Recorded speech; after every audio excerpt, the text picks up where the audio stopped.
y vamos a darle. Lo que te pido es que tengas un poco de paciencia. Esta es una clase que creo que me va a tomar como una hora, igual y me toma un poquito más, igual un poquito menos. Tú ten una forma de tomar notas para que estés enterado de todo. Y voy a empezar con algo muy elemental, que es ¿por qué hago esto? ¿Ok? Tu clase se llama Sócrates el extraño. Sócrates el extraño porque pues, fue muy raro. Sócrates fue una persona muy rara. ¿Y por qué Sócrates? Porque Sócrates fue el padre de la ética. Vamos a estudiar ética, que también se conoce como filosofía moral, y parece ser que arrancó con Sócrates. Claro, hay mucho debate sobre esto, pero de la manera en la que conocemos la ética hoy, en cualquier lado del mundo, la filosofía moral, que sería el estudio lógico y sistemático de las mejores formas de vivir, de las mejores formas de actuar, de las mejores formas de ser, el estudio de la acción, el estudio del carácter, el estudio de las razones para actuar, eso sí empezó en Grecia y con Sócrates. Entonces, eh, estoy haciendo un formato aquí nuevo y vamos a pasar a la presentación. Muy bien, ahí está. Perfecto. Ok, entonces arrancamos. ¿Por qué hago esto? Eh, Hay dos formas de responder esta pregunta, ¿no? La primera es ¿por qué hago esto? Me refiero a la enseñanza de la filosofía, porque hago esto en Mindshop y enseño filosofía de la manera en la que lo enseño.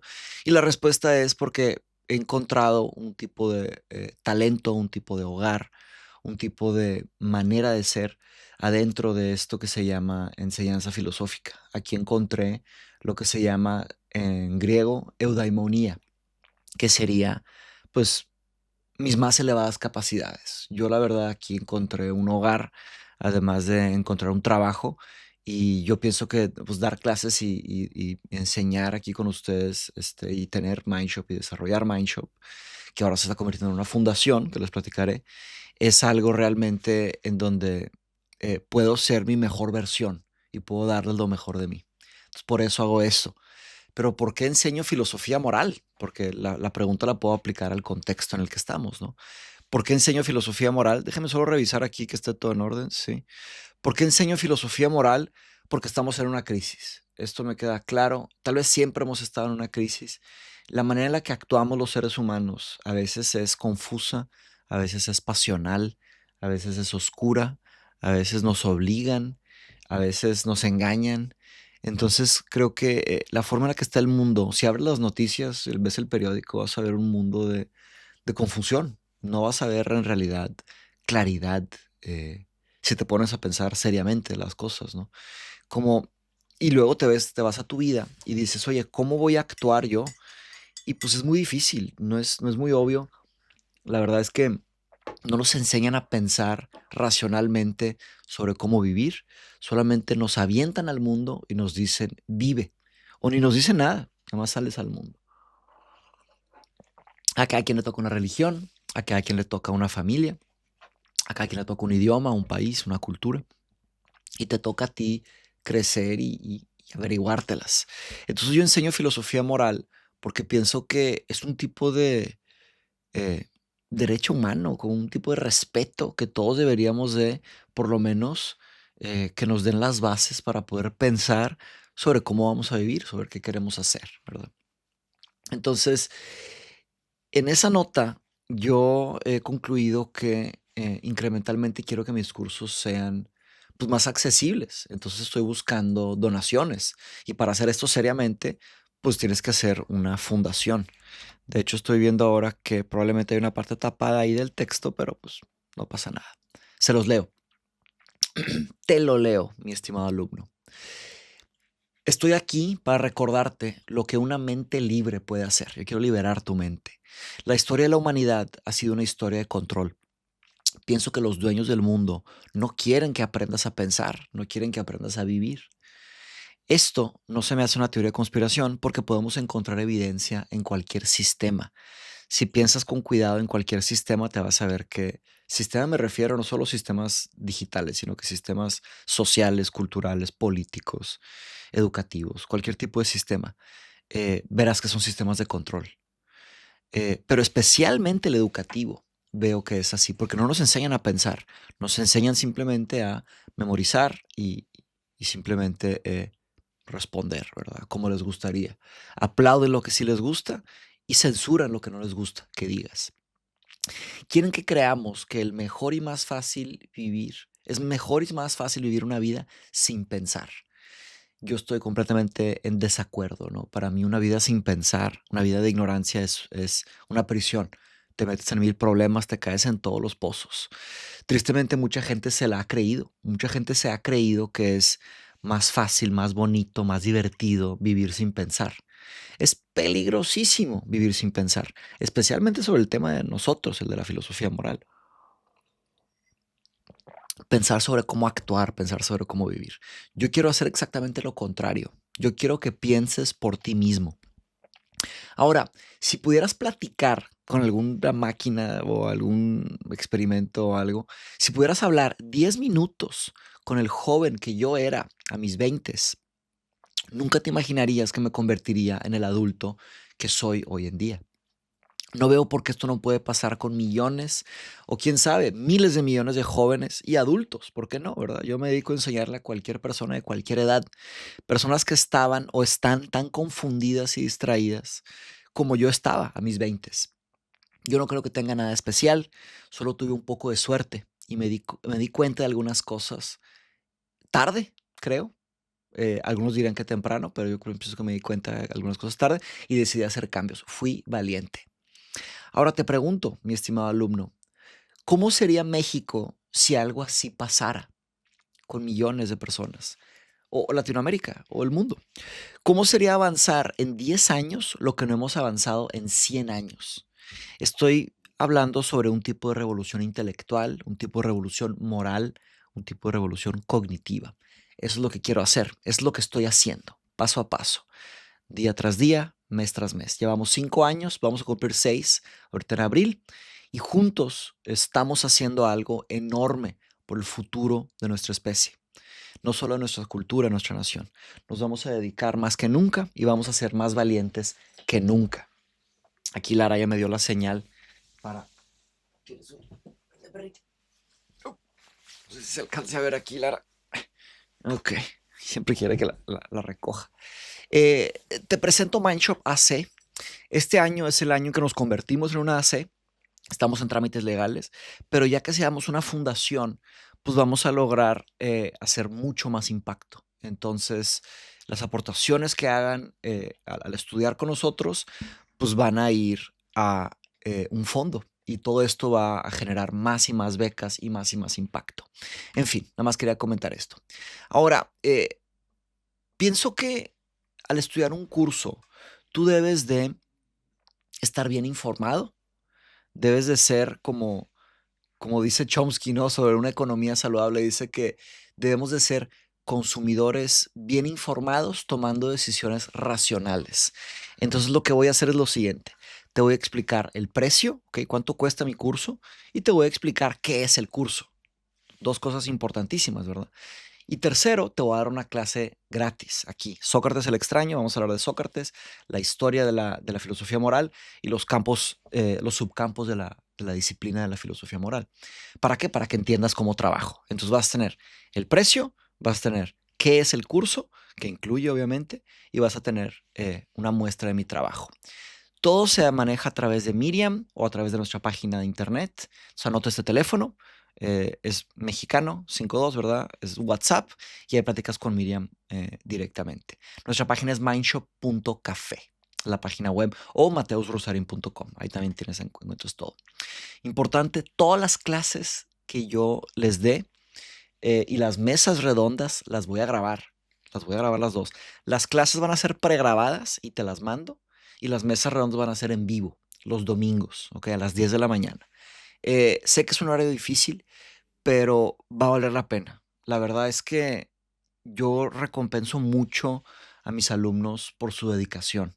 Y la verdad es que pedirles que estén en vivo 10 sábados seguidos, 11 sábados seguidos a las 10 de la mañana, horario Ciudad de México, va a ser un reto para muchos, pero estoy seguro que te va a transformar tu manera de ser, tu manera de pensar, tu manera de vivir. Entonces, eso va a implicar tal vez dormirte un poco más temprano el sábado, tal vez no tomar, pero todo eso es parte del aprendizaje, ¿no? Ahora, si no puedes llegar a un domingo, no pasa nada, puedes ver el video, ¿ok? Es importante que lo hagan. Todo lo voy a subir a una nube, a un Google Drive, así que usen Gmail para registrarse y todo acá con Mindshop. Si no usaste Gmail para registrarte, pásale a Miriam un Gmail porque vamos a usar Google Drive y te va. Bien, te muestro el calendario. Este es el calendario para el grupo híbrido E21 y vamos a llevar... ¿Cómo funciona el híbrido? El híbrido es, yo les grabo una clase y luego la subo y después, una semana después, llevamos la mesa redonda. Es el nuevo formato. Es como epistolar, que sería como con cartas. Como si yo te mando una carta, tú la ves y luego la comentamos el día siguiente, ¿no? La semana siguiente. Entonces, básicamente es así. El 3 de mayo les voy a hacer una clase pregrabada y la subo al Google Drive, ¿no? Y ustedes la ven, tienen una semana para verla y luego nos juntamos el 10 de mayo para discutirla, una mesa redonda. Ese mismo día, 10 de mayo, subo la nueva, la clase 2.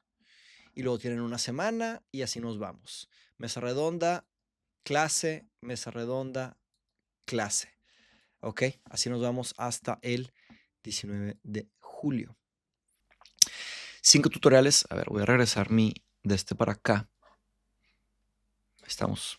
Todavía no tengo segundo monitor, en un futuro lo tendré. Disculpen, acabo de llegar a Inglaterra de nuevo. Son 5 tutoriales de escritura argumentativa. Son los siguientes: ensayo argumentativo, buenos lineamientos, enfoque en la lectura, enfoque en la escritura y The Lightning. Son 5 videos de 1 hora cada uno. Un Mateus más joven, pero con mucho conocimiento. Practiqué muchísimo esos tutoriales y son tutoriales para que aprendas a argumentar con tu escritura. Es diferente escribir un libro o un cuento a escribir filosofía. Yo te voy a enseñar a escribir filosofía y eso es algo muy diferente que poca gente sabe hacer. También incluye 2 clases gratis de filosofía griega antigua, Miedo a lo desconocido, que es la clase 1, y El primer filósofo, que es la clase 2. Estas 2 clases son la base de mi trabajo, tanto como filosofía griega como filosofía en general, y son clases de ubicación. Por si no las has llevado, te las paso, y si ya las llevaste, pues repasa, te recomiendo repasar. Una pregunta muy común que me hacen es: oye, Mateus, ¿puedo entrar a este curso aunque no sepa nada de filosofía? La respuesta es sí, no pasa nada por esto, porque tenemos clases de ubicación y además tenemos también 2 clases de lógica formal, reconociendo argumentos, qué es un argumento y tipos de argumentos, cuáles son los diferentes tipos.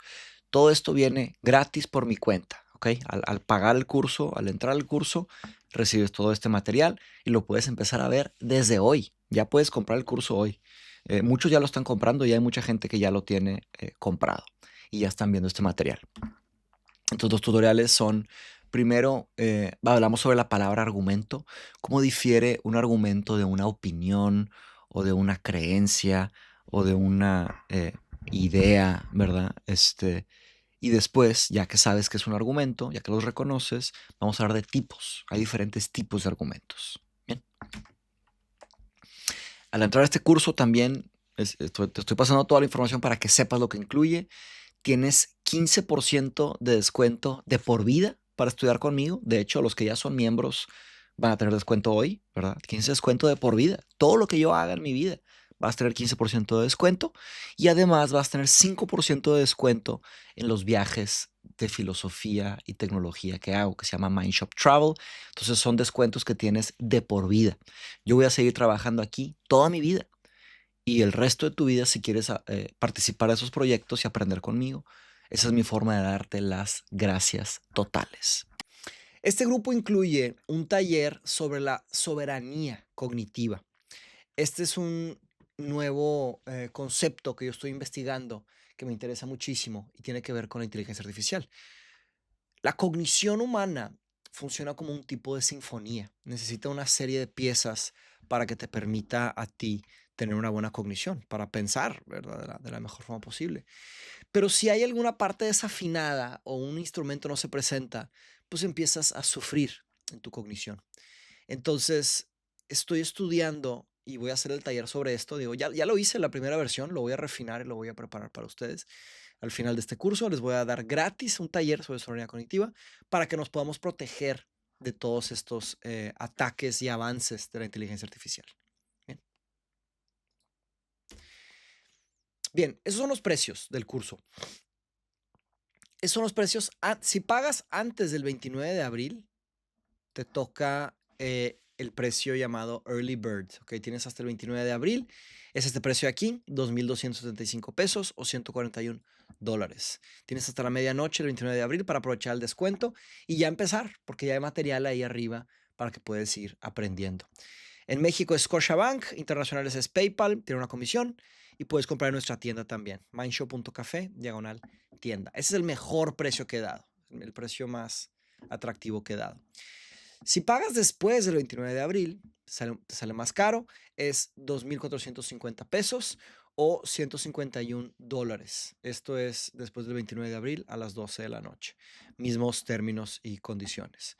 Si ya eres miembro de Mindshop, más barato todavía, el pago te va a costar 2,060 pesos o $128. Eso es para los que ya son miembros de la sociedad. Y el descuento por continuidad, si estuviste en el AE1 o en el AE11, estás en la AE11, ¿verdad? O HP 35. Sale más barato todavía. Son 1,925 pesos o $115. Todo esto son incentivos que yo doy para que las personas sigan estudiando, ya que agarraron el momentum, que no pierdan su velocidad, ¿no? Porque luego estudiar es así, es un tema de práctica. También tenemos meses sin intereses. Esto lo ven directamente con Miriam. Aquí en la descripción del video voy a poner los datos. Pero en cualquiera de mis páginas, si le pican a WhatsApp, van a poder platicar con Miriam y ahí mismo ella les da el link de meses sin intereses. Entonces este es Grupo E21. El correo que vamos a usar es mindshow.parmenides@gmail.com y las mesas redondas son los domingos a las 10 de la mañana, horario Ciudad de México. La mesa redonda 1 es el domingo 10 de mayo.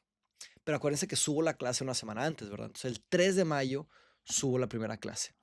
Clases y tutoriales pregrabados y tenemos un grupo de WhatsApp para los que se inscriban al curso, para integrarnos y comunicarnos. Ok, empezamos con la clase. ¿Por qué estudiar filosofía moral? Te preguntas. Te doy un motivo. Porque te vas a morir. Discúlpame romperte las noticias, ¿verdad? O decirte la verdad. Te vas a morir, mi estimado alumno. Yo también me voy a morir. Lara se va a morir. Mi hija se va a morir. Mi esposa, todos nos vamos a morir. El hecho de que la vida no sea infinita se me hace un motivo gigantesco para estudiar filosofía moral. ¿Por qué? Porque la filosofía moral se trata de cómo pensar sobre cómo vivir. Entonces, tú vas a tener que tomar muchísimas decisiones en tu vida y ya está. No te puedes escapar de las decisiones, las tienes que tomar. Claro, no tomar una decisión es una decisión, pero tienes que vivir, no hay de otra. Y te va a tocar sufrir, te va a tocar reírte, te va a tocar mil cosas. Ahora, la calidad de tus decisiones, la calidad de tus acciones, ¿qué tanto has pensado sobre eso? ¿Qué tantas teorías tienes para eso? Entonces, el hecho de que se nos está acabando el tiempo. Entonces, mientras más calidad en las decisiones que tomes, mejor va a ser tu vida. Atención, no estoy hablando de hacerte millonario, aunque puede ser, ¿verdad? No estoy hablando de que te hagas famoso, aunque puede ser. No estoy hablando de que te hagas, te llenes de placeres, aunque puede ser. Me refiero a cómo quieres vivir tu vida. Tampoco estoy diciendo que puede ser lo que sea. No puede ser lo que sea. Cada quien puede ser un tipo de cosa debido a las limitaciones y lo que nos toca hacer, y nuestra suerte, y nuestra genética, y la cultura, y las limitaciones materiales y todo, ¿verdad? Pero dentro de tus posibilidades, ¿qué cosa, qué tipo de ser quieres ser? ¿Qué tipo de vida quieres? Dentro de las limitantes que te tocaron, ¿verdad? Entonces la filosofía moral te va a ayudar a dar un respiro y empezar a pensar sobre cómo has vivido, cómo estás viviendo y cómo quieres vivir. Esto lo vamos a hacer, no lo vamos a hacer solos, lo vamos a hacer a través de una larga lista de pensadores, ¿verdad? Ese es un cuadro de William Bouguereau, un francés que el cuadro se llama es de Dante Alighieri. Aquí están luchando en el infierno un notario público y un... Híjole, ¿qué era el otro?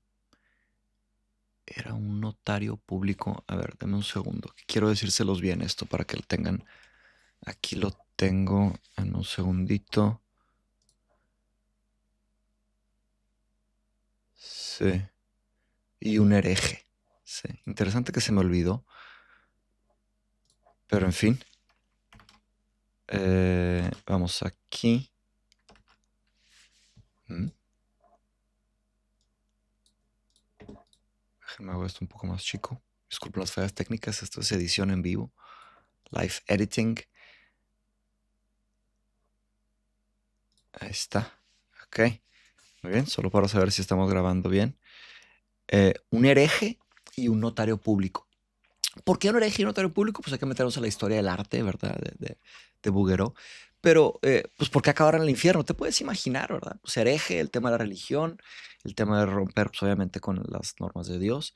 Pero, pues, un notario público, si no me equivoco, era porque había falsificado una firma y para robarse un testamento, una cosa así, una herencia. Entonces, se los pongo también porque para nosotros en América Latina, la ética, la forma en la que deberíamos de vivir, está muy conectada con la religión, con lo que es pecado y lo que no es pecado. Aquí nada más quiero hacer un gran paréntesis para decir que conozco excelentes filósofos que creen en Dios, conozco excelentes filósofos que no creen en Dios. No estás obligado a ni uno ni otra, y yo tampoco juzgo ni... No se trata de eso. Acá vamos a usar nuestra máxima capacidad lógica para entender esos problemas en este mundo, no en otro mundo, ¿verdad?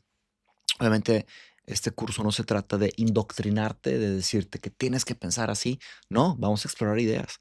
Cualquier propuesta es bienvenida, ¿ok? Yo no voy a juzgar a nadie de ninguna manera, y mucho menos por su religión, ¿verdad? Ok, entonces, dentro de la idea de que seas un consumidor informado, tomando una decisión racional, te voy a explicar las 11 semanas. En la primera semana, y toma nota, porque muchas cosas te van a llamar la atención. En la primera semana se llama El Bosque. Vamos a estudiar juntos los subcampos de la filosofía moral. Vamos a entender el gran mapa y la gran disciplina de la filosofía moral, porque verás que es un tema de mucho estudio, de mucha excelencia, de muchísimo trabajo y muchísima calidad. Entonces, yo siempre doy un tipo de mapa para que entiendas qué es lo que vamos a estudiar juntos. En la semana 2 vamos a estudiar el tema de la muerte. Vamos a estudiar Epicuro, fue uno de los primeros grandes filósofos que estudiaron el tema de la muerte, y vamos a ver el fin de la vida. Vamos a estudiar la tesis del daño juntos. En la semana 3 vamos a ver a Tomás de Aquino, que fue un teólogo y filósofo, y vamos a ver cómo él distingue eh, qué es y hasta dónde llega la filosofía, qué es y hasta dónde llega la teología. Una clase fascinante y muy fascinante para nosotros latinoamericanos, ¿verdad? Que tenemos fuerte la religión católica en nuestras vidas y en nuestras familias, ¿verdad? En la semana 4, aunque haya gente que no cree en Dios, probablemente tiene una ética católica, nos guste o no, ¿verdad? Así nos educaron a muchos. Semana 4, David Hume y las pasiones. De hecho, toca esta clase con Roberto. Vamos a grabar en enero, finales de enero, y va a salir en febrero por ahí. Semana 4, David Hume y las pasiones. Vamos a estudiar a este filósofo británico, no, perdón, escocés, el de Edimburgo, David Hume, y vamos a estudiar su sentimentalismo, cómo él piensa que básicamente hacemos lo que sentimos o lo que queremos, no lo que sabemos. Y eso tiene consecuencias, pero es una clase también muy interesante que como que te abre la cabeza en muchas cosas. La semana 5 se empieza a poner más difícil, vamos a estudiar a Kant.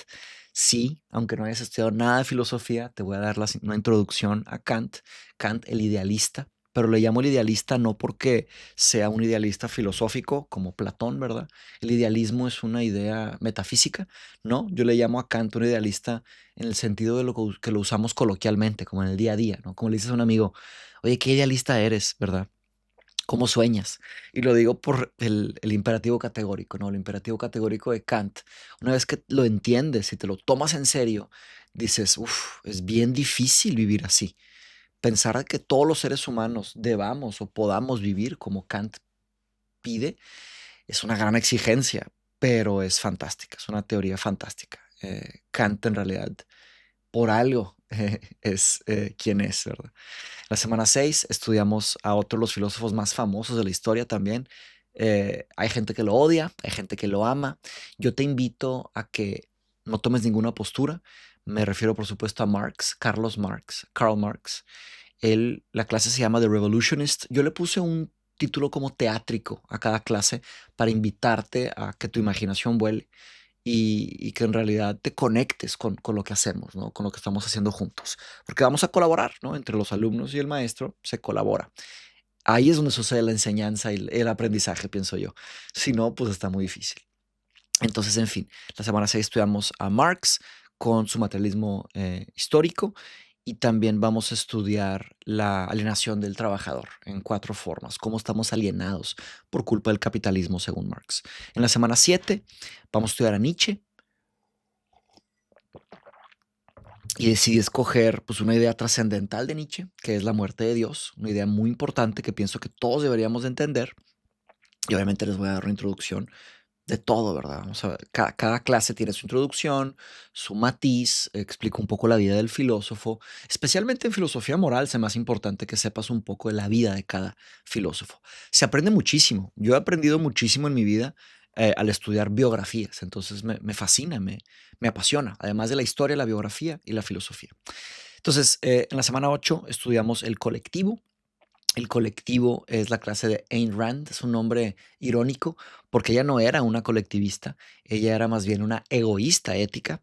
También a ella hay gente que la odia, hay gente que la ama, muy poca gente la toma en serio a nivel académico, pero la verdad es que Ayn Rand le cambió la vida y le transformó la mente a millones de personas. Entonces, pienso que no tenemos el lujo de ignorarla, tenemos que entender su trabajo. Lo mucho se puede decir lo mismo de muchos filósofos de esta lista, ¿verdad? En la semana 9 vamos a estudiar a Simone de Beauvoir, la existencialista. Ella fue una filósofa francesa del siglo XX, perdón, el siglo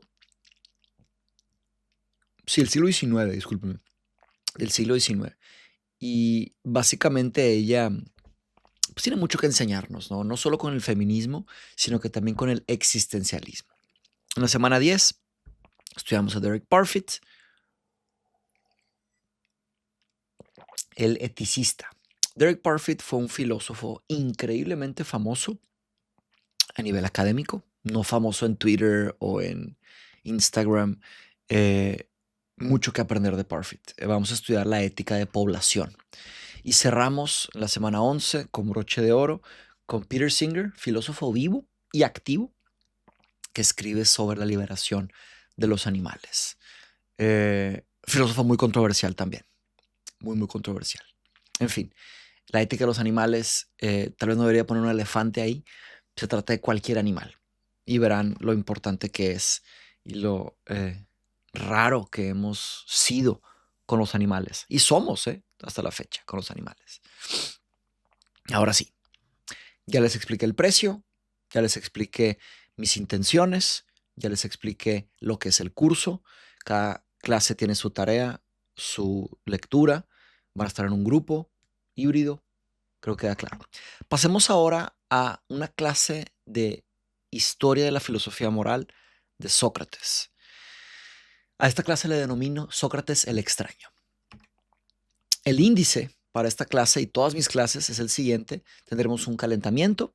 Luego hablaremos de una serie de objetivos didácticos que tengo yo, que quiero que entiendan, quiero que son como notas en una sinfonía que necesitamos tocar, porque hay mucho más que podríamos hacer, pero creo que son partes importantes que quiero que se queden contigo.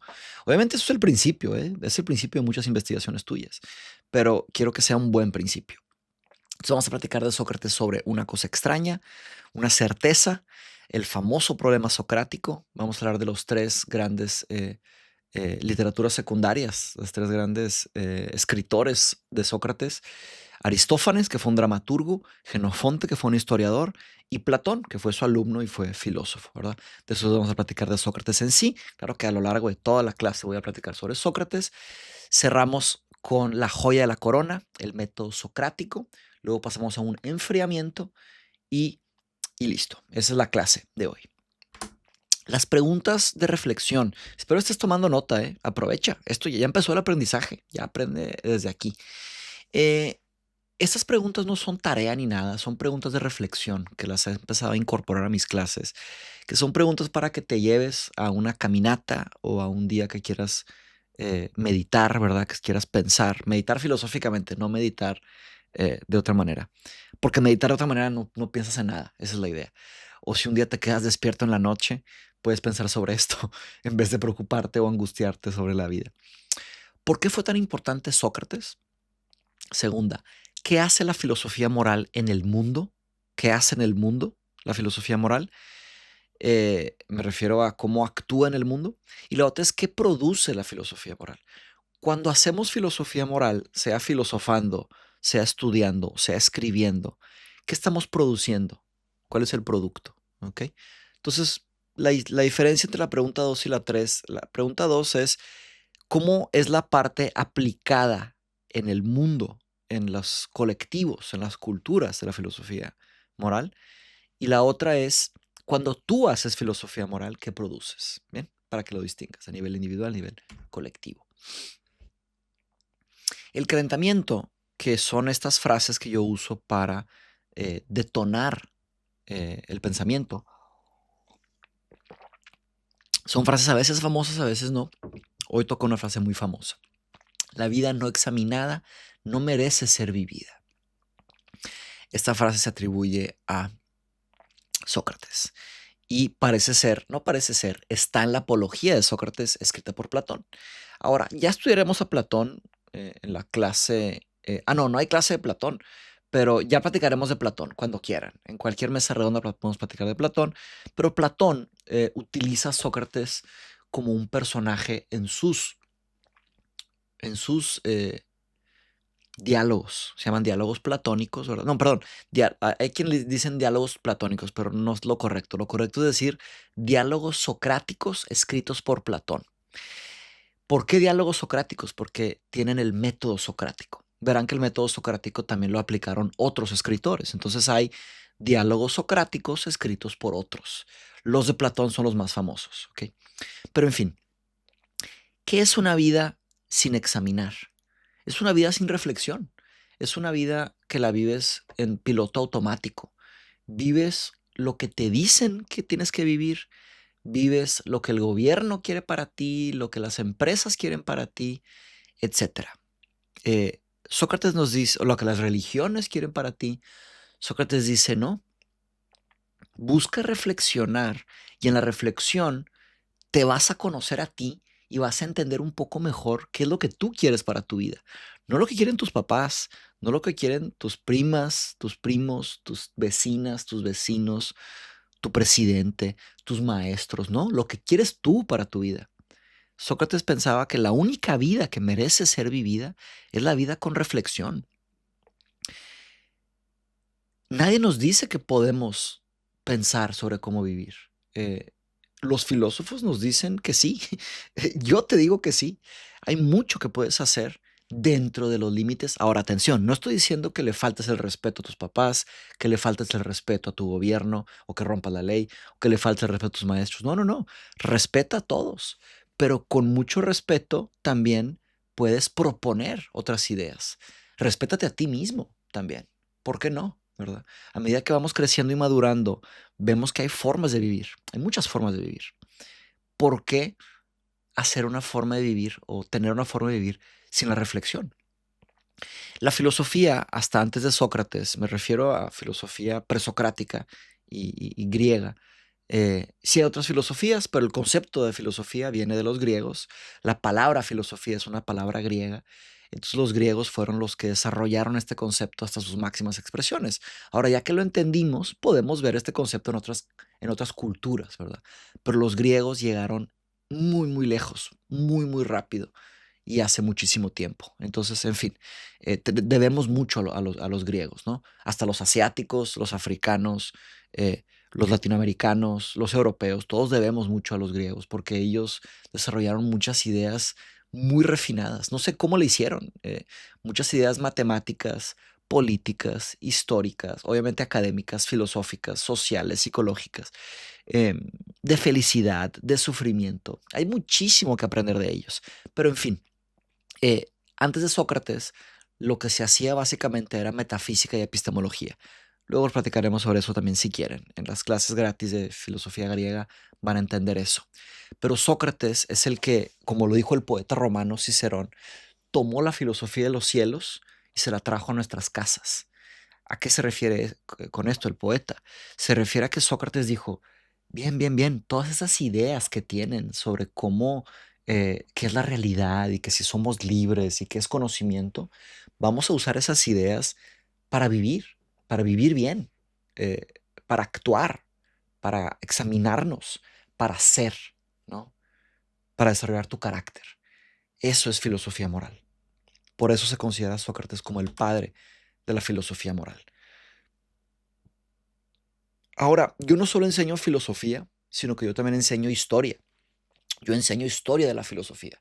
Aquí conmigo tú vas a estudiar historia de la filosofía moral. Entonces, déjame ver si estoy bien centrado aquí. ¿Sí? Historia de la filosofía moral. Eh, Aquí tengo mis notas, pero aquí quiero hablarte a ti directo. Estoy también practicando este nuevo formato. Ahí me dices qué te parece. ¿Por qué estudiar historia de la filosofía? Pues puedes decir, la historia es valiosa en sí misma, ¿no? Así como la filosofía es valiosa en sí misma, no necesitas motivos para estudiar filosofía, no necesitas motivos para estudiar historia. Es valiosa porque sí, porque es, pues, el transcurrir del tiempo de nuestra especie. Eh, otro motivo importante de estudiar historia de la historia de la filosofía, ¿verdad? La historia del pensamiento, la historia de cómo pensamos sobre una serie de problemas. La otra es que es filosóficamente esclarecedora. Aquellos que solo estudian filosofía y ya, se están perdiendo un mundo de cosas que en realidad se te pueden estar escapando entre los dedos.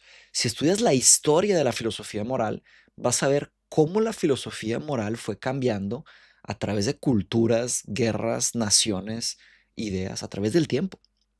Te enseña más filosofía estudiar muchas filosofías a través de la historia. Entonces, más filosofía, mejor. Otra, vas a pensar mejor sobre cómo actuar.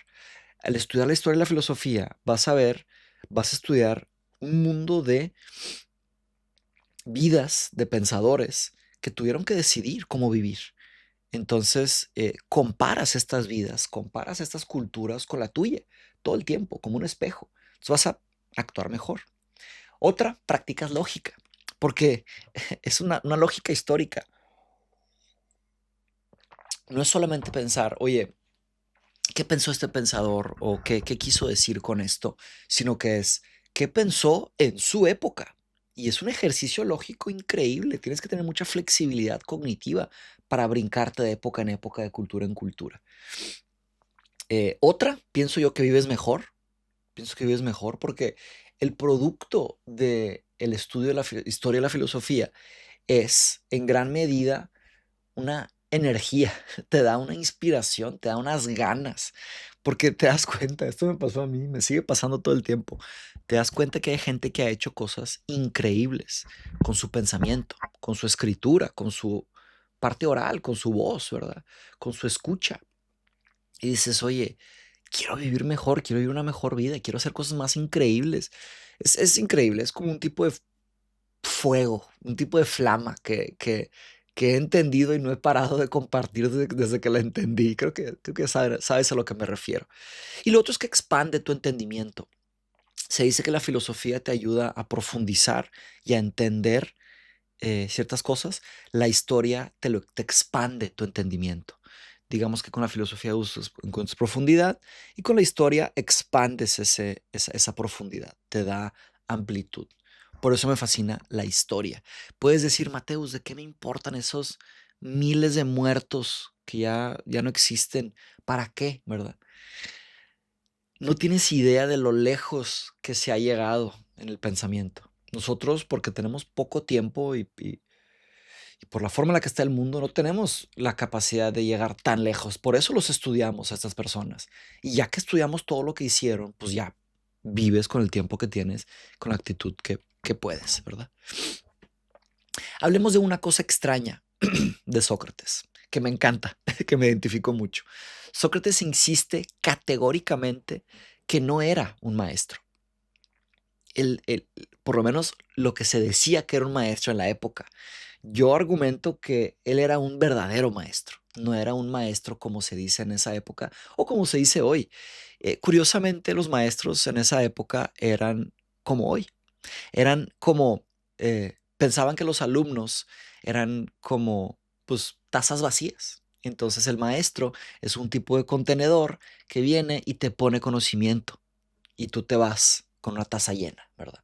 Vienes así, te dan, no sé si se ve, pero te dan el conocimiento y te vas. En las escuelas así es, en muchos lugares así. Él no era un transmisor de información y yo no me veo como un transmisor de información. Más bien que tú debes de recibir pasivamente. Por eso vamos a tener las mesas redondas en vivo, por eso voy a tomar sus preguntas también.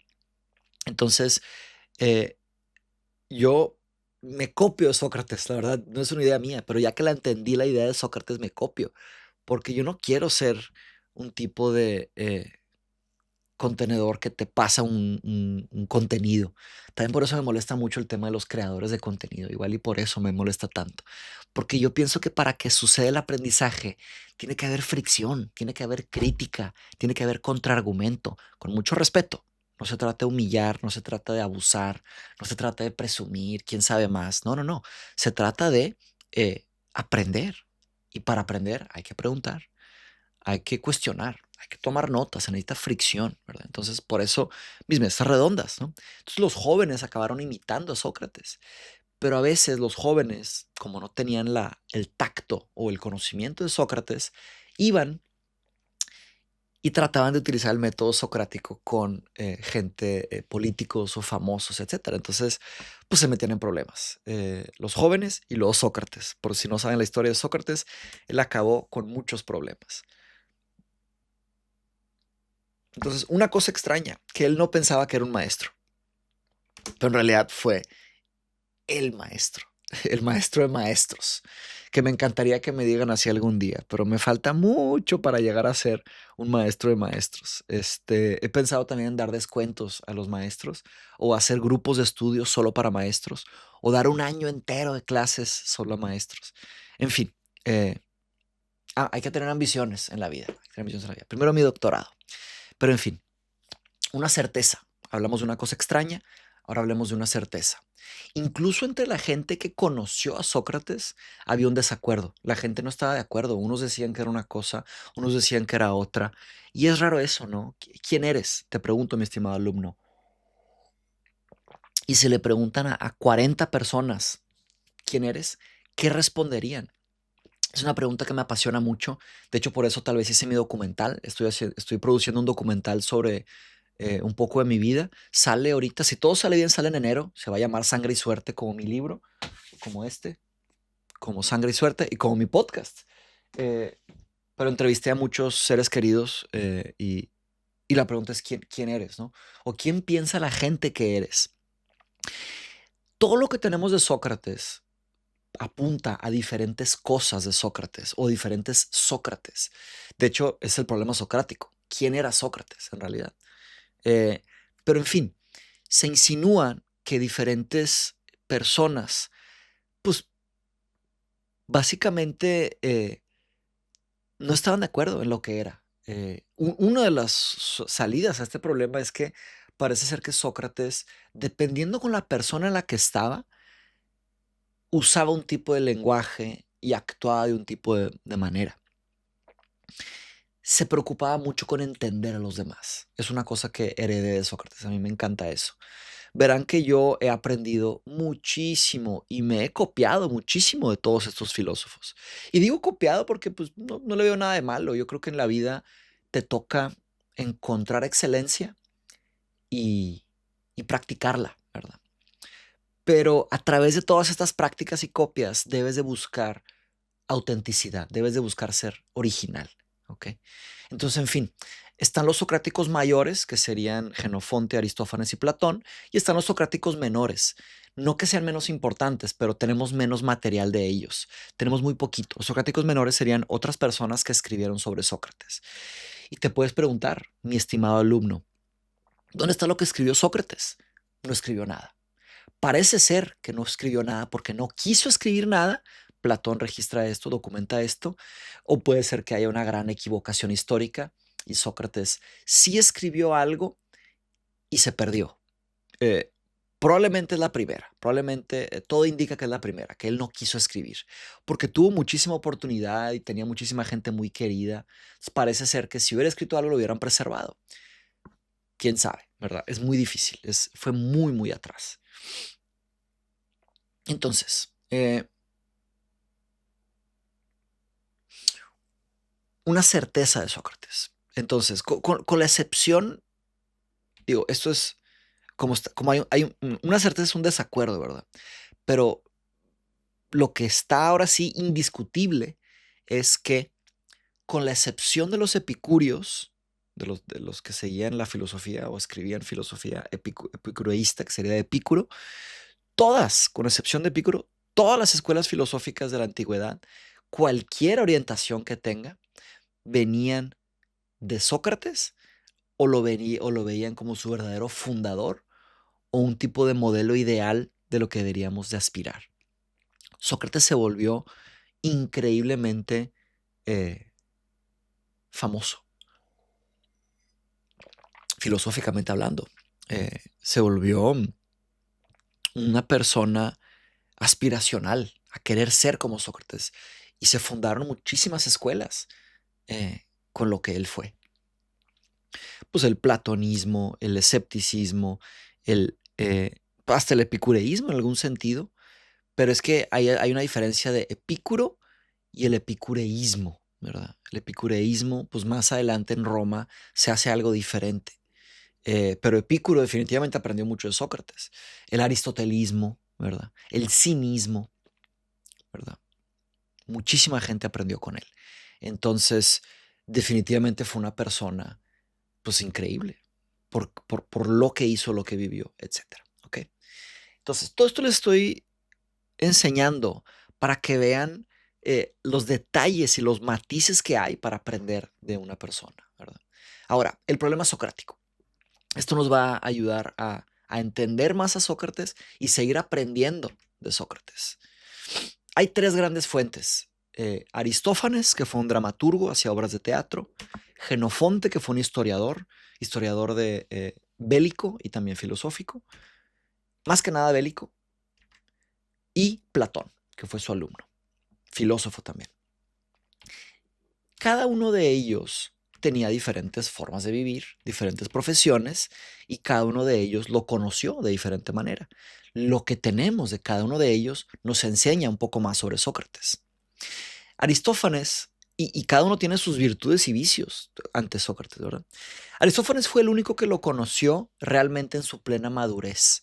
Aristófanes era más viejo, más grande, como se dice en español, ¿verdad? Que Sócrates, y él escribió una obra que se llama Nubes. Esta la produjo después de una batalla, la batalla de Delium, y ahí Sócrates luchó como un soldado, como un hoplita, soldados que tenían como lanzas y escudos, soldados ciudadanos, ¿verdad? Entonces, tanto Genofonte como Platón eran niños. Genofonte y Platón eran niños, eran jóvenes. Aristófanes ya era un señor maduro. Entonces es como conocer a alguien en tu madurez o conocer a alguien en tu niñez, ¿verdad? Es diferente la forma en la que los ves, tu percepción, ¿verdad? Entonces, en esta obra, Nubes, Sócrates tenía como un tipo de escuela. Eso es mentira, Sócrates nunca tuvo escuela y habían jóvenes que estudiaban en la escuela de Sócrates, la supuesta escuela de Sócrates, el mundo natural y estudiaban habilidades como argumentativas, como técnicas, muy como medio engañosas, medio maquiavélicas, ¿verdad? Eh, ¿Qué significa esto? Que básicamente, pues engaños. Sócrates no se trataba de engañar, Sócrates más bien se trataba de entender, ¿ok? Entonces por eso vemos que ahí fue como que una falla. Pero ¿por qué será que Aristófanes retrata a Sócrates así? ¿Será que así era Sócrates de verdad? ¿O así era Sócrates cuando era joven? Hay una idea de que parece ser que la guerra transformó profundamente a Sócrates, porque Aristófanes conoció a Sócrates antes de la guerra, pero después de la guerra fue cuando se hizo pues muy famoso y muy filosófico. Entonces hay quienes piensan que será que la guerra, la agitación transformó a Sócrates y tal vez antes si era medio engañoso y luego la guerra lo transformó en alguien mucho más moral, quién sabe. Pero otra pieza de evidencia de que Aristófanes no conocía muy bien a Sócrates o esa obra de teatro no retrata muy bien a Sócrates es que el filósofo que sale en esa obra de teatro, que se llamaba Sócrates, ese personaje, tenía características de muchos otros filósofos. Entonces, parece ser que Aristófanes agarró lo que estaba pasando en el mundo de la filosofía y juntó todas estas características, porque había muchos otros filósofos antes de Sócrates, ¿verdad? Pues tales de Mileto, Heráclito, Parménides, Anaxímenes, Anaxágoras, Demócrito, etcétera. Tomó a todos ellos y los juntó en un personaje. Por eso se dice también que no era muy parecido al Sócrates histórico, ¿verdad? El Sócrates real, el que vivió. Por otro lado, tenemos a Genofonte. Genofonte fue un historiador, él escribía biografías y él fue un soldado historiador. Y en un libro llamado Memorabilia de Genofonte sobrevivió esta frase sobre Sócrates, que es lo que ya les dije, ya te dije, mi estimado alumno. Te dije que, bueno, Genofonte pensaba que dice, nunca conocí a nadie que se preocupara tanto por averiguar lo que sabía cada uno de sus compañeros. Aquí hay un aprendizaje masivo. ¿Qué tanto te preocupas por saber cómo piensan los demás o qué saben los demás? Sócrates, a través de preguntas muy cuidadosas, eh, buscaba averiguar qué sabe el otro, que es una cosa muy importante. ¿Qué saben los demás? En base con base en, nunca sé decir esto, discúlpenme, es una cosa que en el español me falla. Eh, Relacionado a lo que saben los demás, tú puedes definir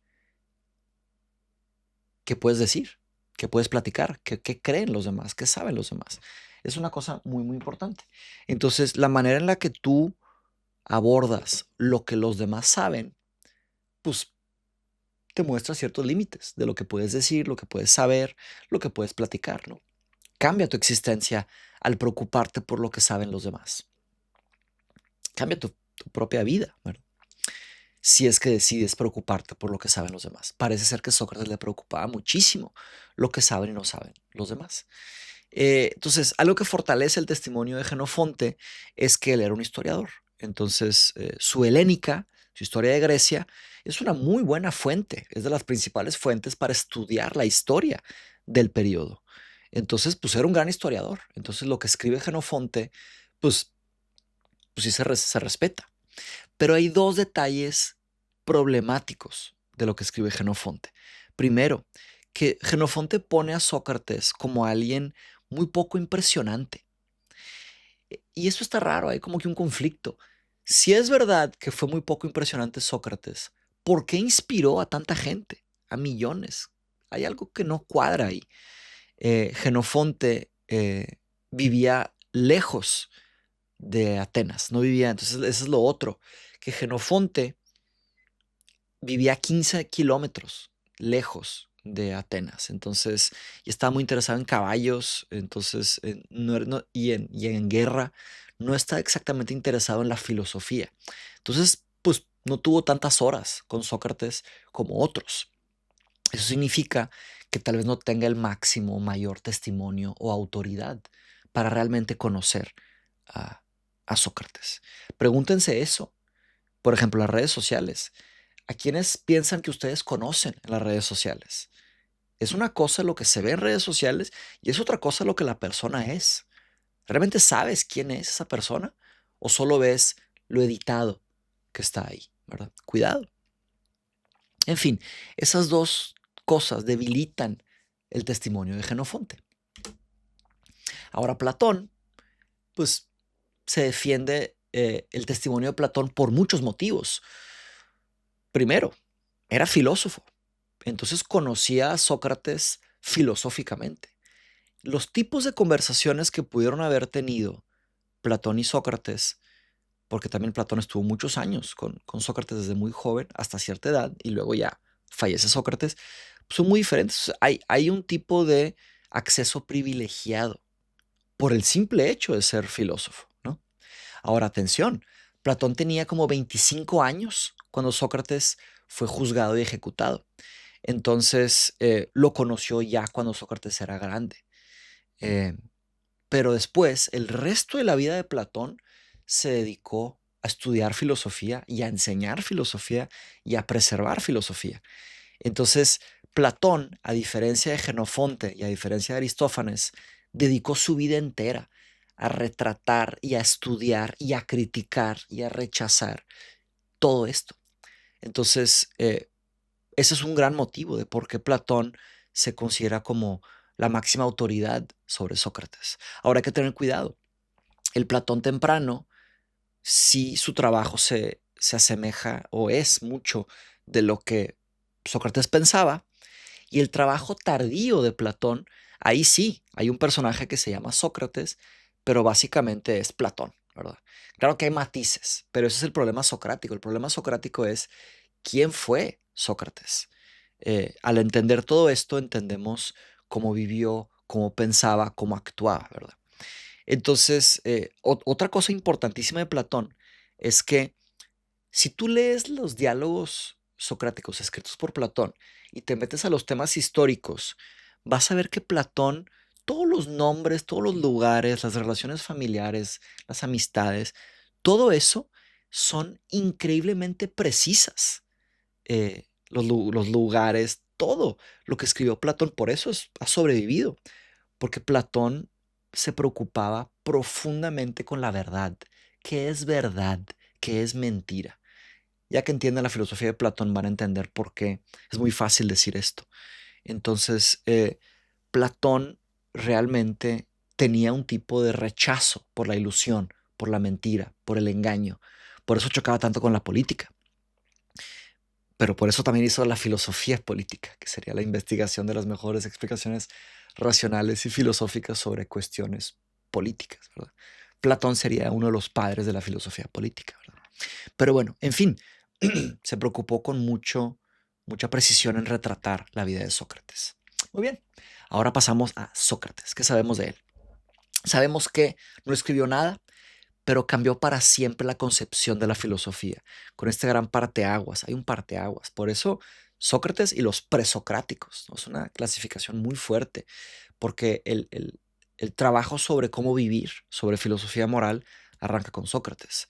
Antes se hacía más que nada, eh, pues, metafísica, epistemología, lógica, matemáticas, otras cosas, ¿verdad? Un tipo de filosofía natural, que sería ciencia.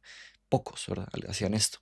Pero Sócrates cambió todo. Entonces, ¿qué hizo? Te puedes preguntar, oye, ¿cómo cambias la historia de la filosofía sin escribir? Es la vida de Sócrates. Lo que tenemos de él, como ya les comenté, ya te comenté, mi estimado alumno, estoy acostumbrado a hablar en colectivo, pero también te hablo a ti. La literatura secundaria. Atención, literatura primaria es lo que escribió el filósofo y literatura secundaria es lo que escribieron sobre el filósofo.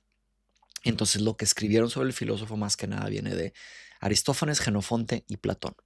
Sócrates fue hijo de un escultor, su papá era escultor, quería que Sócrates fuera escultor, no lo logró, qué bueno. Él acabó siendo militar, consiguió ciertos honores militares y luego se hace filósofo. No filósofo como vemos hoy en día, que está en una universidad o algo así. Él caminaba por las calles y filosofaba con quien se le atravesaba, ¿verdad? Su juicio y su muerte fueron una de las historias o la historia fundadora de la filosofía, ¿no? Entonces, él fue un gran ejemplo sobre cómo deberíamos de vivir. Estoy pensando, disculpen que me distraigo, pero estoy pensando en la gran responsabilidad de los que enseñamos filosofía en las redes sociales. Es muy diferente los que enseñan filosofía fuera de las redes y los que enseñan filosofía en las redes sociales. Voy a escribir algo sobre eso. Hay algo ahí enorme, hay una responsabilidad masiva, pero masiva. Déjenme tomar nota. Voy a hacer un video de RIP sobre esto. Disculpen. Se va a llamar La responsabilidad de los intelectuales en las redes. Ahí está. Los intelectuales entre comillas o los intelectuales de verdad, ¿verdad? Y digo la responsabilidad de los intelectuales porque Chomsky escribió un gran artículo sobre la responsabilidad de los intelectuales. Sócrates fue un gran ejemplo de alguien de cómo deberíamos de vivir. Disculpen, ahí tuve que hacer una pequeña pausa porque se levantó mi familia, pero ya aquí estamos de regreso. Entonces, él es una persona que inspiró a millones, y me arriesgo a decir miles de millones hasta la fecha, ¿verdad? Desde que vivió hasta hoy. Como comentamos en unas diapositivas pasadas, vieron que no está cambiando aquí. Hay algo raro pasando. Discord. Ahí está. Perdón. Bien.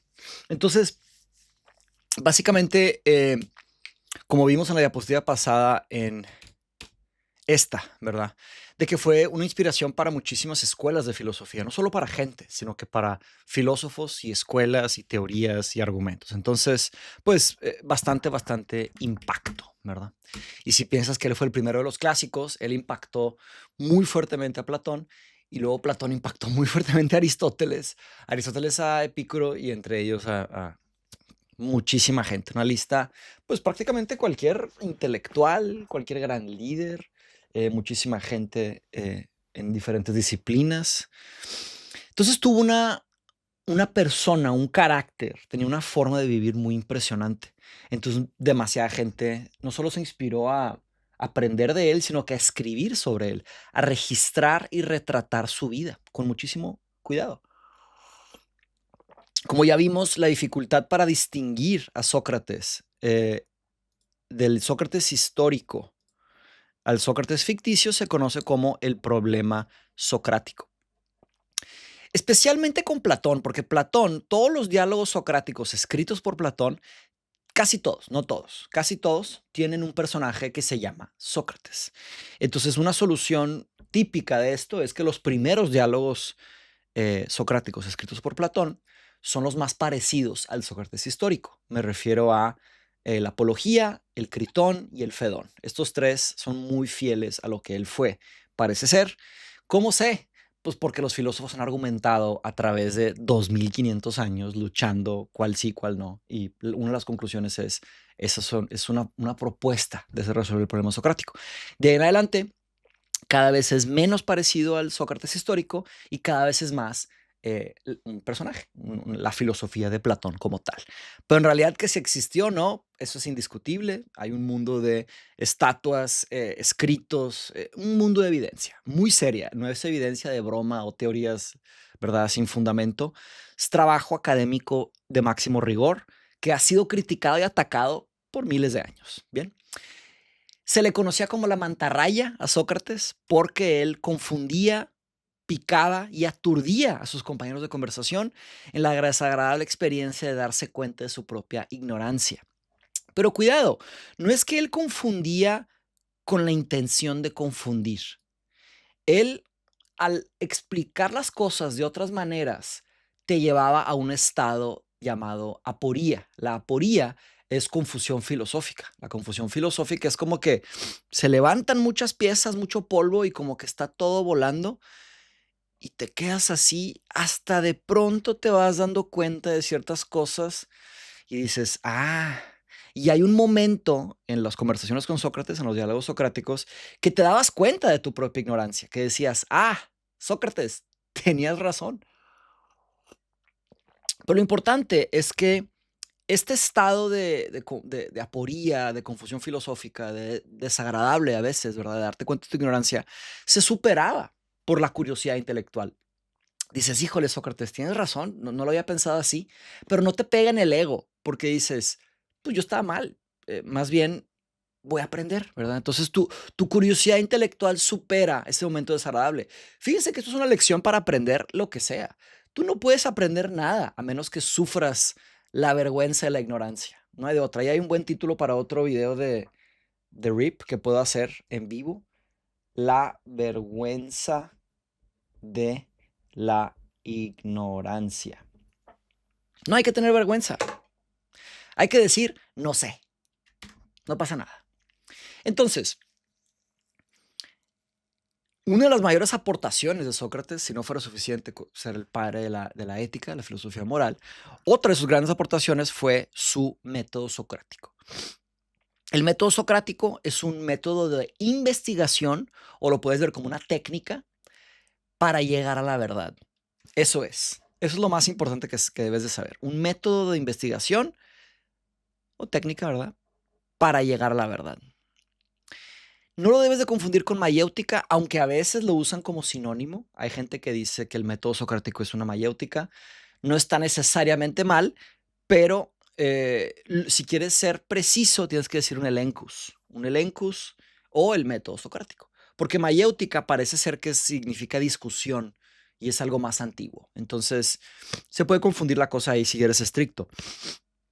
Perdón, lo mejor que puedes hacer es decirle método socrático o elencus. Elencus es en elenco, elencus es en griego antiguo. Sócrates parte de una postura de sabiduría, de que el interlocutor, la persona que viene a platicar con él, sabe más que él. Normalmente parte de la ignorancia. ¿Por qué? Porque si tú partes desde la ignorancia, tienes todas las de ganar, las de aprender. Tú sabes menos, asumes que sabes menos. Porque si asumes que sabes más, te vas a poner soberbio y vas a tratar de decirle a la gente la verdad. Entonces hay que tener cuidado con la soberbia, con entrar a una conversación sabiendo que sabes más. No sabes que sabes más. Aparte de qué, hay tantos temas que nadie sabe más que los demás en todo. Alguien va a saber más que tú en muchas cosas. Así es la vida, independientemente si tengas 5 doctorados o postdoctorados. Alguien va a saber más que tú. Entonces, ¿por qué ya asumir que sabes? Te acercas a una conversación con la postura del estudiante, del que quiere aprender, ¿no? Entonces, así es como tienes todas las de ganar, tienes todas las de aprender, ¿verdad? Ganar sería aprender en esta situación o llegar a la verdad. Entonces, platicas y juntos se acercan a la verdad. Eso hacemos en clase. Yo tampoco les vengo a decir, la verdad absoluta es esta. Tienes que memorizarte esto. No, no, no. Yo he hecho estos cursos, he hecho un largo diseño, una larga investigación por muchísimos años. Me he formado y me he criticado a mí mismo. Me han criticado miles de veces y he comprado los libros y he criticado a los autores hasta que llego a algo. Pero esa no es la verdad absoluta. Esto es lo mejor que sé y que puedo presentarte. Ya te toca a ti hacerme las preguntas y ver qué sí sé y qué no sé y justificarte. Yo no solo digo lo que sé, yo justifico cómo lo sé, de dónde viene, piénsalo, pregúntalo, medítalo, etcétera, ¿verdad? El método socrático es la base del mundo académico, perdón. Es la base de lo que después se llama la dialéctica platónica. Luego llegaremos a eso, la dialéctica en sí. Pero bueno, normalmente estas situaciones, estos métodos socráticos, estos elencus, llegan a un momento incómodo. Y por eso le llaman mantarraya, porque la mantarraya pica a sus presas, por así decir. Pero no es que sean presas. Cuidado, los apodos también están un poquito exagerados. Cerramos con una frase que yo veo como un... No, no cerramos. Cerramos esta parte de la clase, porque continúa la clase, con una frase de Descartes, filósofo y matemático francés, que es un tipo de provocación. Disculpen una alarma. Así es la vida. Las alarmas ayudan a organizarnos, ¿verdad? Pero en fin, la frase es esta, y es una provocación, van a ver por qué.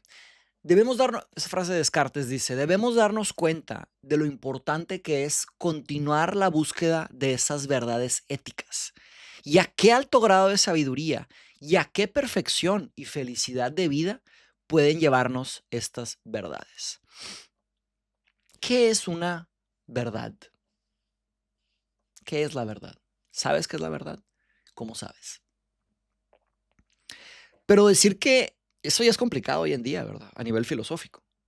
Pero hablar de una verdad ética es más complicado todavía. ¿La ética es objetiva o es subjetiva? No tengas tanta prisa, ¿eh? No tengas prisa de decir ni una ni otra. Calma. Hay gente que sugiere una, hay gente que sugiere la otra. Descartes sugiere que sí hay verdades éticas.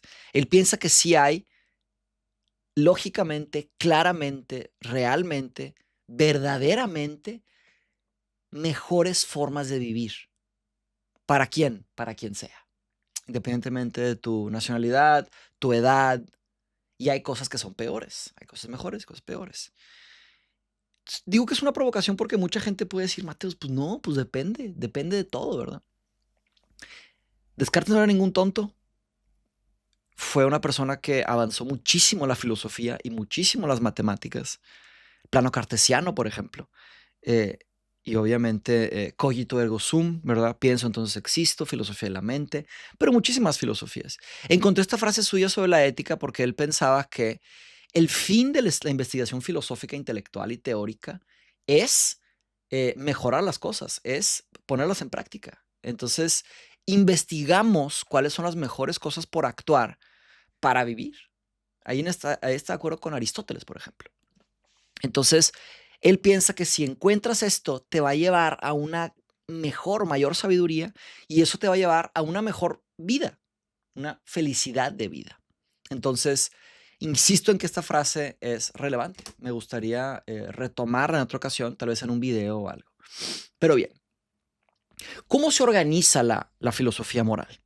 Quiero que hablemos un poco ahora sobre la manera en la que funcionan los subcampos de la filosofía moral hoy. Está la ética y están los subcampos de la ética.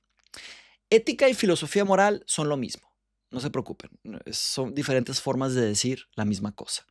Entonces, los académicos han organizado todo esto a través de los años. Quiero hablar un poquito sobre la clase 1, la clase que vamos a tener. Se las voy a tener el 1 de febrero. Para los que paguen y entren al grupo, se las voy a subir el 1 de febrero. Entonces, se llama El Bosque. Y en esa clase vamos a ver el mapa, vamos a entender cómo funciona los subcampos de la filosofía moral. Les traigo una definición de filosofía moral. La filosofía moral es el campo de la filosofía que consiste en sistematizar, hacer sistemas, criticar y construir sistemas, defender, es decir, justificar, argumentar, dar razones claras, y recomendar, es decir, proponer, decirte qué podrías hacer. Conceptos de comportamiento correcto e incorrecto. Bien. Si no te gusta la palabra conceptos, puedes decir ideas, argumentos, propuestas para actuar lo que piensas que está bien, lo que está mal, pero también estudia el carácter, estudia lo que es una buena vida. Se organiza en 4 subcampos. Luego en la clase 1 lo vamos a ver con calma, pero es la metaética que hace las siguientes preguntas. Oye, la ética o la filosofía moral, ¿todo eso son invenciones sociales? ¿Lo inventa la sociedad? ¿O están en la realidad? ¿Está en la estructura metafísica de la realidad? Todo eso se trata de expresar emociones. Cuando dices que algo está bien o está mal, ¿estás expresando una emoción? ¿O estás diciendo una idea? ¿O es algo lógico? ¿Qué es eso cuando dices que algo está bien o está mal? ¿O todo eso es la voluntad de Dios? ¿Hay un Dios o no hay un Dios? Esa es una pregunta diferente, ¿verdad? Es teológica o metafísica, ¿verdad? Que si estamos en el tipo de universo que hay un Dios, o estamos en el tipo de universo que no hay un Dios, o muchos dioses. Entonces la ética puede ser vista como lo que Dios quiere. Es lo correcto, es lo que Dios quiere, es la verdad. Otra pregunta. ¿Cuál es el rol de la razón en la ética? Esto nos lleva a un cognitivismo moral o un no cognitivismo moral. Lo otro es la definición, ¿no? La metaética. La metaética estudia las raíces y las bases y la estructura del universo alrededor de la ética. Es un campo fascinante, es un subcampo fascinante. ¿Qué significa que algo esté bien o mal? Si te vas a la raíz o a la historia, la etimología, etcétera. Y luego si hablas de valores, luego platicaremos de valores en el curso, ¿son absolutos o son relativos? ¿Hay una serie de valores que ya están establecidos o están relacionados a algo? Entonces, eso es la metaética. Segundo, la ética normativa. De nuevo, en la clase 1, esa es la clase 0, la clase 1 va a estar, vamos a meterle doble clic a cada uno de estos. ¿Ok? La ética normativa es una serie de normas y criterios para regular el comportamiento ético. Son normas, normativa. Entonces, ¿cuál es tu criterio para decir si algo está bien o está mal? ¿Te fijas en las consecuencias? ¿Te fijas en tus deberes? ¿O en el contrato, verdad, social? ¿O en las virtudes? Ahí dije las 4, ¿no? Son las 4 grandes éticas normativas.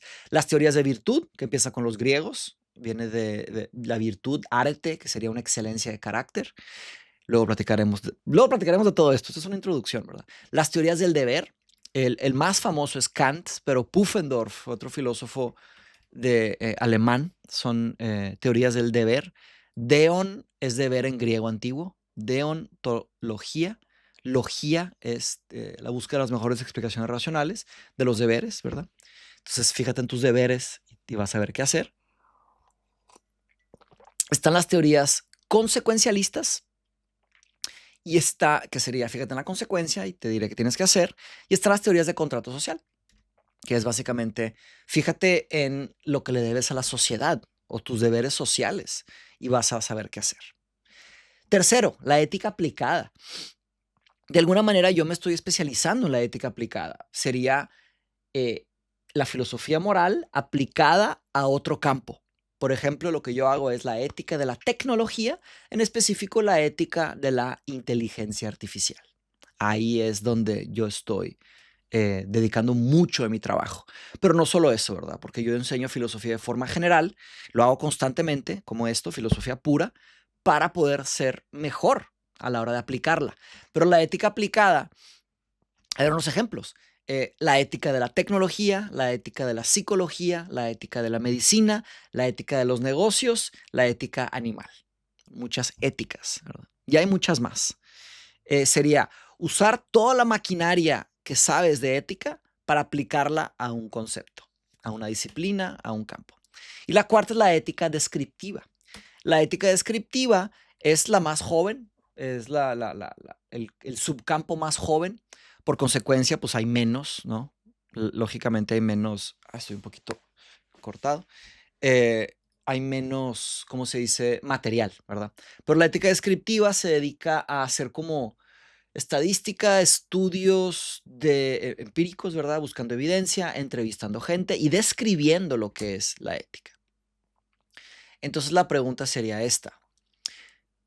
La ética descriptiva busca responder cuáles son, si es que hay, no asume que hay, patrones y tendencias yo le llamo esferas éticas. Por ejemplo, ¿cuáles son los patrones y tendencias del comportamiento de las personas en Coahuila? Coahuila es un estado en México.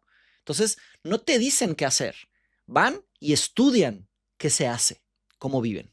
Otra idea de ética descriptiva, estudios de ética descriptiva.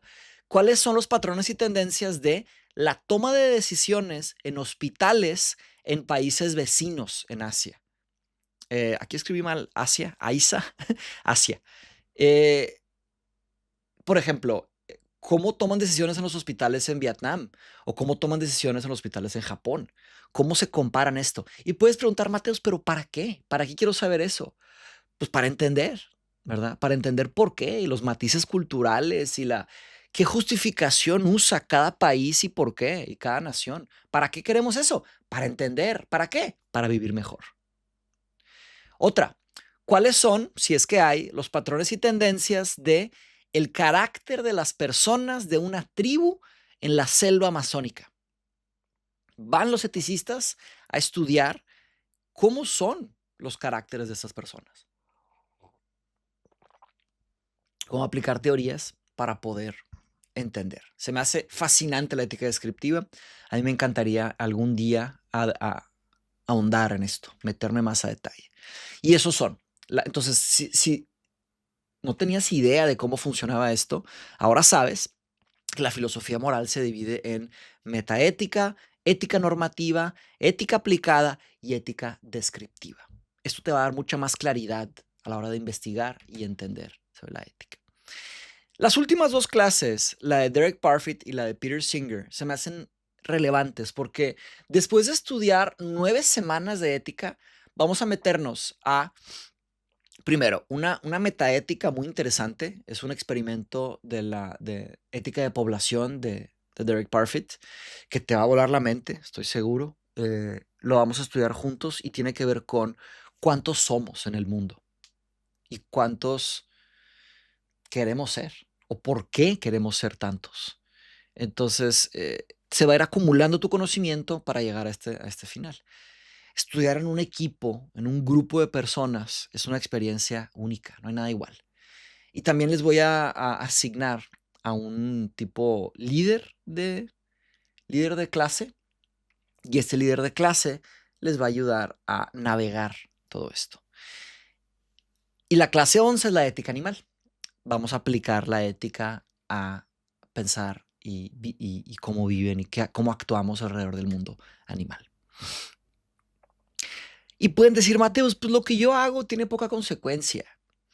No estoy de acuerdo. Yo creo que lo que hace cada persona es realmente profundo. Tú vas a impactar a muchísima gente intencionalmente o sin querer.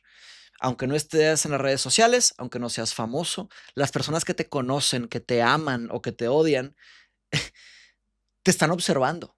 Y la manera en la que tú eres y tú actúas en el mundo va a tener un impacto, estoy seguro de ello. Pero tú puedes decir, pero ¿qué pasa con la justicia? ¿Qué pasa con irme más allá de la ética? Si piensas que hay una relación entre ética y política y justicia, sí, hay una relación directa y masiva. La ética es el estudio de la acción a nivel personal, cada persona, cada gente, ¿verdad? Pero la política es una serie de leyes, legislaciones que se establecen y se amenaza que si no se cumple, se amenaza con violencia, con encarcelamiento, etcétera, por los gobiernos, ¿verdad? A nivel colectivo, estatal, ¿verdad? Los estados, los países. Pero hay una conexión. Ahora es diferente preguntar qué es ético y qué es legal. Son preguntas diferentes. Estar dentro de la ley no garantiza que seas una buena persona o que seas ético. Disculpa, no es cierto. Es muy diferente ser una persona que no rompe la ley a ser una persona justa, una persona ética. Hay todo tipo de formas de seguir la ley, pero ser una persona horrible, una persona vergonzosa, asquerosa, deplorable. Estudiamos ética para mejorar las políticas y les traigo algunas ideas de algunas políticas que parece que han funcionado. Eh, me pueden decir, aquí estoy mostrando imágenes de los nórdicos. Me pueden decir, Mateus, malditos nórdicos, ellos son países ricos, son abusadores, son opresores. Bueno, depende cómo definas esas palabras y tendrías que justificar por qué son opresores, por qué son horribles. Sí son ricos, son países ricos, pero por qué y cómo, pues es una conversación diferente, ¿verdad? ¿Cómo han organizado sociedad? Ah, mucha gente ha muerto ahí, ¿verdad? Hace un frío brutal, es muy difícil estar vivo bajo las condiciones así agresivas del frío.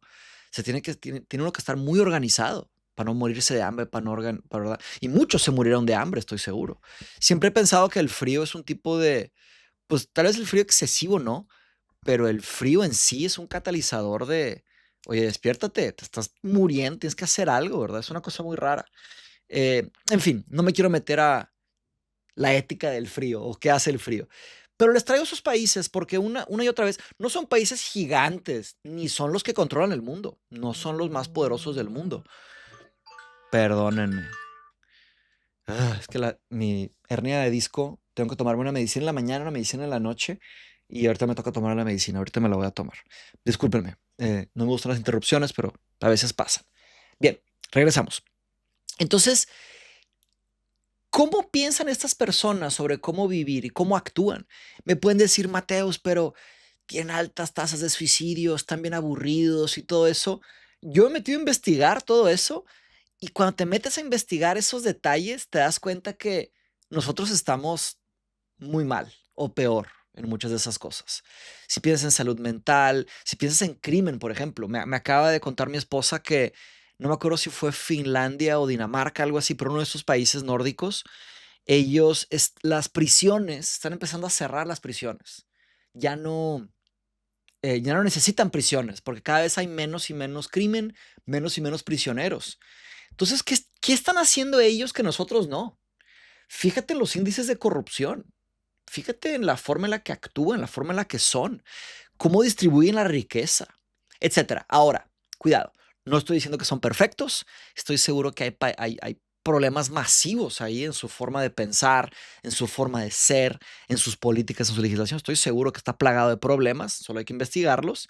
Y lo otro que me puedes decir es, Mateus, no me importa, yo no quiero vivir ahí, yo quiero vivir donde yo vivo y quiero mejorar las cosas. ¿Sí? Entonces, ¿por qué no hacemos algo mejor que esto? ¿Por qué no hacemos algo mejor? Yo enseño filosofía para que aprendas filosofía y entiendas filosofía y vivas mejor y busques la verdad, ¿ok? Para que sepas filosofía, pero también enseño filosofía con un fin de impacto social, porque yo creo que la filosofía tiene un impacto masivo, a largo plazo y colectivo, y se va permeando y cada vez más. Entonces yo voy a seguir dedicando mi vida entera y espero que mejoren las cosas, ¿no? Ahora, en América Latina no tenemos, seguro tenemos imágenes muy bonitas, tal vez más bonitas que estas. Claro que sí. Y ahí seguro hay imágenes muy feas, eh, más feas que muchas nuestras, ¿verdad? Pero lo que voy es que eh, hagamos algo mejor y la pregunta que hago es, ¿cuánto nos vamos a tardar para llegar a ser algo increíble? ¿Nos vamos a tardar 500 años? ¿300 años? ¿100 años?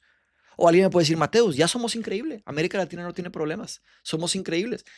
Fíjate en mi familia no tenemos problemas. En mi vecindad, mi alcalde, mi municipio, todo está conectado. La manera en la que tú piensas y actúas se va a ir conectando con muchísima gente y esta forma en la que conectas con la gente va a conectar con otros.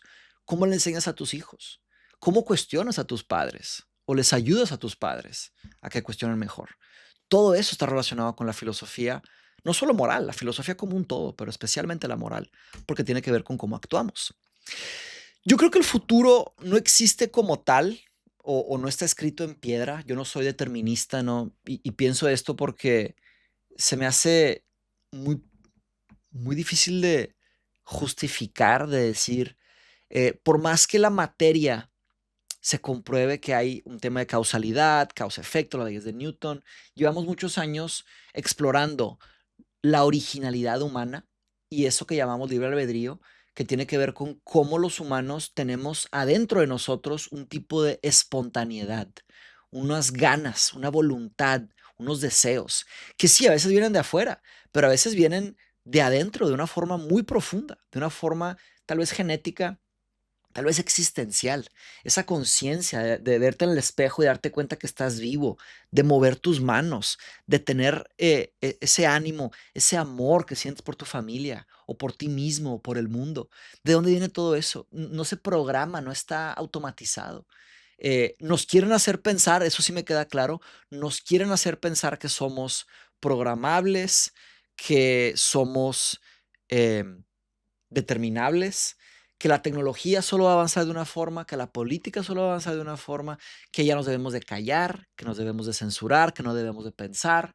Hay mucha gente tratando de callarnos y limitarnos como especie, pero yo honestamente pienso que somos el tipo de ser que crea. Si tú logras tener un poco de claridad mental y un poco de tiempo, un poco de silencio, vas a empezar a crear algo. ¿Qué?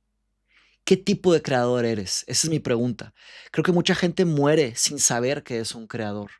¿Y a qué me refiero con creador? Me refiero a que tú puedes hacer cosas nuevas que no existen en este mundo, pero para hacer eso te tienes que organizar. Tienes que entender tu futuro, tu presente, tu pasado y ver, oye, ¿qué puedo hacer? ¿Qué quiero hacer? Ni se trata de dinero, porque estoy seguro que muchos están pensando en dinero y en riqueza y todo eso. No se trata de eso, se trata de qué vas a hacer con tu tiempo vivo. independientemente quién seas y dónde estés, ¿verdad? La filosofía y la filosofía moral te ayudan a organizar tus ideas para poder estructurarte. ¿Y por qué empecé hablando del futuro? Porque aquí son dos imaginarios. Uno se llama eh, Solarpunk y otro se llama Cyberpunk. Son dos posibles imaginarios que son una parte artística, ¿verdad? Ni siquiera es filosofía. Pero ambos tienen mucha tecnología. A mí me queda claro que la tecnología va a seguir avanzando, pero ¿qué se va a hacer con el producto que hace la tecnología, con las riquezas que produce la tecnología? ¿Con quién se va a distribuir? ¿Y vamos a destruir el medio ambiente o no? Solarpunk es una, y hay otros, no son solamente dos. Esto es una falsa dicotomía. Estoy proponiendo dos y tampoco va a ser así. Créanme que el futuro va a ser algo. No tenemos cómo imaginar lo que va a ser el futuro. Tenemos más o menos ideas. En fin, uno más en armonía con la naturaleza y la tecnología, un poquito más justo, más distribución. El otro completamente gris, en desacuerdo, probablemente contaminado, probablemente sucio, injusto. ¿Quién sabe? Y si puedes decir, pues tal vez entre los dos, el futuro va a ser una mezcla de los dos. No necesariamente. No, eso también sería una falsa generalización, o una conjetura, más preciso. Una conjetura, que no hay suficiente evidencia. En fin, ¿cómo hacer el futuro? Depende de ti, depende de mí, depende de todos nosotros. Depende de los gobernantes que acabemos defendiendo, los líderes que acabemos atacando, criticando, apoyando, etcétera. Hay una larga lista de contingencias. Hay una conversación en la filosofía moral muy antigua, por lo menos desde el siglo XVIII, entre la deontología y el consecuencialismo. Vamos a platicar sobre esto. Vamos a platicar sobre este tipo de lucha o dialéctica moral, esta combinación de problemas morales. Está Kant, por un lado, con la deontología, que él piensa que lo que debemos de hacer es nuestro deber moral, tu deber, lo que tienes que hacer. Jeremy Bentham y John Stuart Mill piensan, por otro lado, que lo que debes de hacer depende de tus consecuencias. Dime las consecuencias y te digo si lo hago o no. Kant, regresando, piensa que debes de hacer lo correcto, tu deber, independientemente de las consecuencias. No importa las consecuencias que saque esto, tengo que hacerlo. Ese es mi deber. ¿Quiénes estaban bien, quiénes estaban mal? No te voy a decir y ni sé, ¿verdad? Y no creo que nadie sepa. Hay gente que los defiende de un lado a otro. ¿O por qué hablar de estos? ¿Por qué no hablar de otros? A lo que voy con esto es que este curso se va a tratar de 11 semanas de estudio teórico e invitaciones prácticas a que practiques en tu vida de filosofía moral. Yo no voy a indoctrinarte de decir, tienes que pensar así y se acabó. No, vamos a explorar muchas. Y te toca a ti decidir cómo vivir. Eres el único que puede decir cómo vivir. Ahora también están los cínicos.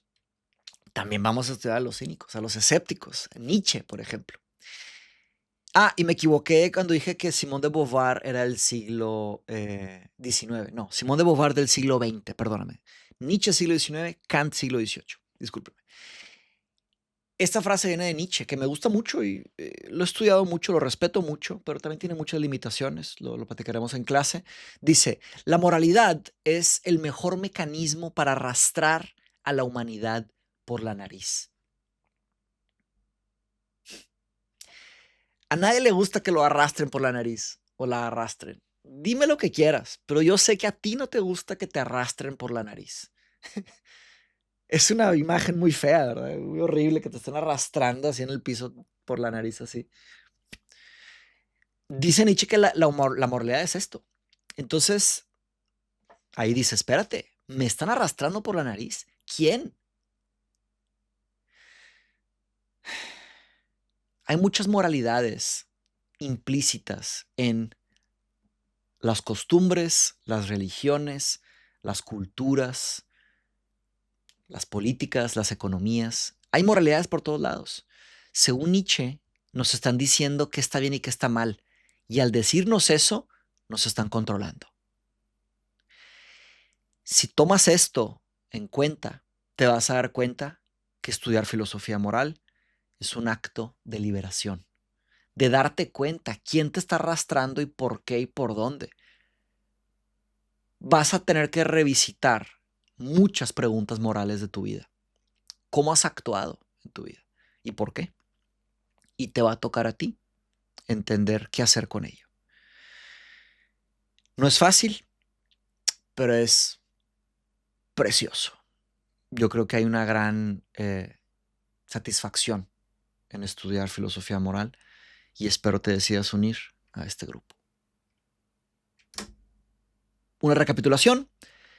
Siempre cierro también con una recapitulación que arrancamos con un calentamiento. Ese fue el enfriamiento, eso último, ¿verdad? Siempre como que busco estirar los músculos intelectuales de cada quien para que entremos en materia y aceleres un poco tu cognición y tengas más éxito cognitivo. Que entiendas mejor, entiendas más. Hablamos de una cosa extraña de Sócrates que era, te toca a ti acordarte, a ver si te acuerdas. Hablamos de una certeza de Sócrates que era, a ver si te acuerdas.